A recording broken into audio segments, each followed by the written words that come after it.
action. I'm giving you the tools, right? I'm giving you the sandbox. I'm setting the table for you, but it's up to you to decide what you want to eat. Master Chief is human. He's not a machine. He's not a set of armor with a big weapon. He's a human with resilience and courage. You know, and I was so looking forward to this moment because for Master Chief, you know, the stoic, the soldier, the man of few words, all that. But there was this progression, you know, in terms of his emotional side, even through the first 3 games. But this was going to be the great leap. What happens when that soldier starts to discover his humanity? We had to create a situation that was going to knock him out of his comfort zone. The Master Chief has settled into this comfort zone of being the hero. You know, it's interesting. Early on, we talked about the hero's journey, and like, how do you have a hero's journey when he's already a hero? What are the sacrifices that you need to make in order to preserve something as precious as humanity? The journey is the important part. The growth is the important part. And so really, where does he still need to go as a human? That became the key to not just the story of Halo 4, but the entire trilogy. We're really examining what sort of burdens a Guardian carries. In a lot of ways, the story that we're telling with Halo 4 is about putting Chief in circumstances where he's forced to change. He's forced to take stock of himself. In a way, Chief is a Guardian. Cortana is Chief's Guardian. The Forerunners were the Guardians of their own universe, and they might have to make a decision that not everyone is going to agree with and that some people might condemn.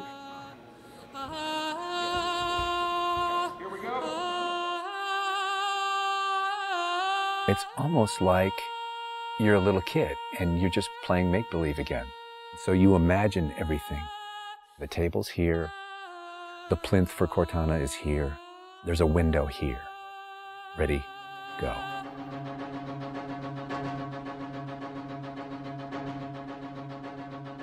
How can we immerse the player even more in this world that we've built around them? I'm not doing this for mankind. How can we have Chief have to deal with his own humanity? Everything had to be predicated by what the character needs were and what direction the characters needed to go in. The art direction specifically for Halo 4 isn't about creating an emotional tone for Halo 4, it's about creating an emotional tone for every single moment and experience that the player needs to understand.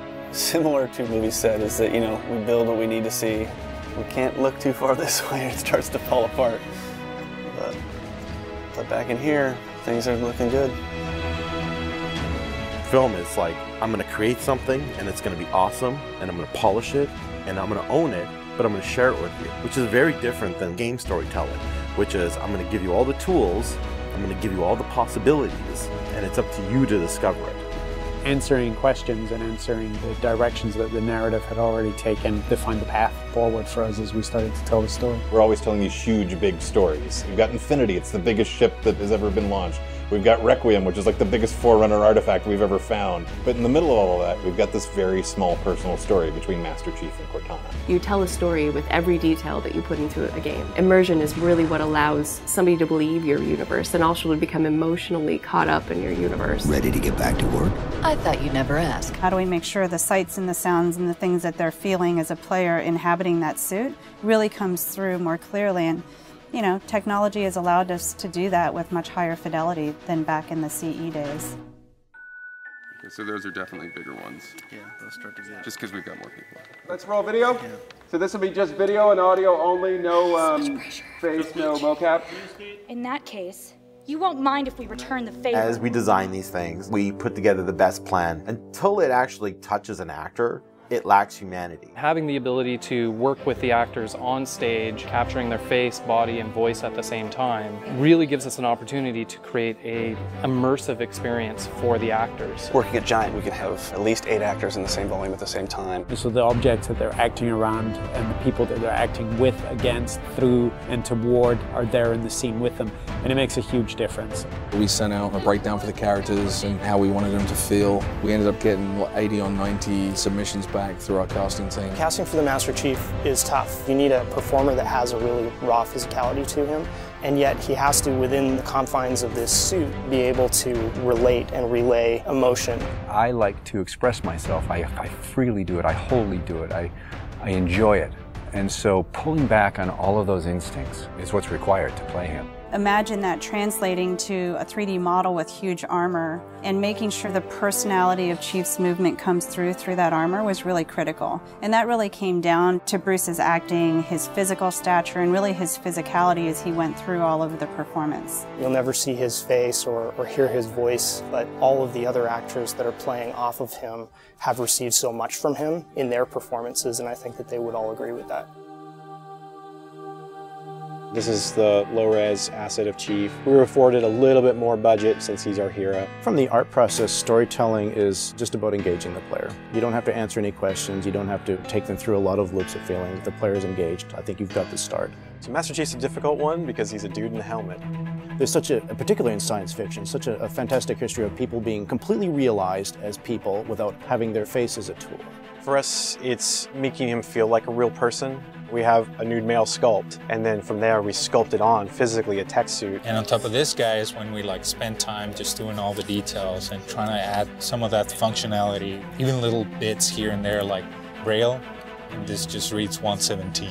I think it's connected to having even more modern visual flow when it comes to his lines, his design, the way you follow the outline of Master Chief. Trying to put it into an area where it feels realistic, that it feels kind of tankish. What do you think of a tank? You think square, you think like metal, there's some wear and tear on the edges. So those things we want to grab, put them on the Chief so it communicates that. The fingers are missing here on these. They have armor caps that come on, but he doesn't have armor caps on his trigger finger or thumb finger so that he could have more tactile sense when he's shooting and loading his weaponry. The last thing we just changed was his visor. His visor picks up the elements based on the room that he's in. We want to take every inch of the character to tell a story as much as we can. Above all, he still needs to connect to the player and they still need to understand him as being that character. It's somebody who's been very loved over the last 10 years.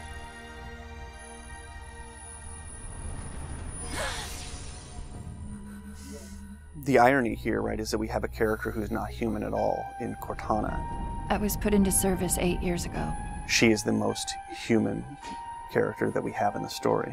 Right? She's struggling with her own mortality.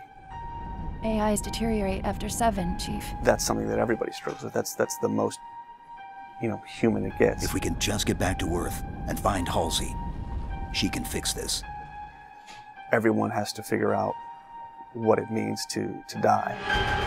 She's strong, she's convicted. She herself is going through a really difficult time in understanding the things that are happening to her. We were looking for somebody who really could bring just fire and stuff that's required for some of those sequences. We needed to make sure we found someone that had some innocence to her, but also could be very strong at the same time. If you imagine that you could have 20 emotions at one time, she has that. I will not allow you to leave this planet!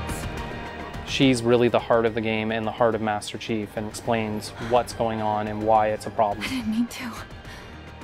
I didn't mean to do that. Cortana is certainly our biggest human connection, I think, with the entire story. How can we see these subtle details in her facial structure? It's the Forerunner symbol for Reclaimer. So this is the baseline where we started from Cortana, and then we go through and tweak and modify, having all these different elements moving throughout her that make her feel alive constantly. We wanted to make it to where you could have code flow lines start from every digit from her toes to her hands, and then be able to flow all the way up into her head. What you experience is her taking care of you as a player from a gameplay perspective, but I think you also start to get a sense of how she takes care of the human side of Chief.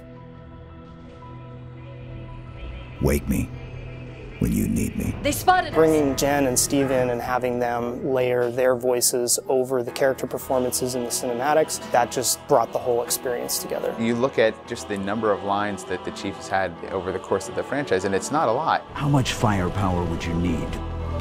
And yet people will immediately call you out on the Master Chief's voice being something very distinctive and important to them. The funny thing is that they've had this off-screen chemistry because they didn't actually meet until last year. Not only is this the first time they've ever sat together on a panel, this is the first time they've ever been in the same room or even met. So seeing them meet and seeing them have that chemistry in real life and seeing how they acted together in scenes, just felt like we just missed this opportunity for all these years to actually get them together and get something even more memorable and more exciting out of them. In the beginning, they were great choices for those characters. You know, Steve has this very stoic personality that comes through in his few words. The same way Jen's voice is confident and it's strong, but it can also be playful. You do know you don't have to wait until the last minute just to impress me, right? In many ways, Halo 4 is the first act. We want a player to be able to ask themselves what it is to be a hero. Is the sacrifice worth it?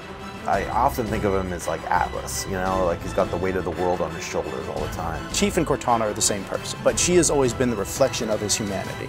People don't play Halo to watch a soap opera, and yet you don't want to just be kind of pulp. To me, it's a natural progression of this story, and it takes this relationship to the place it should go to.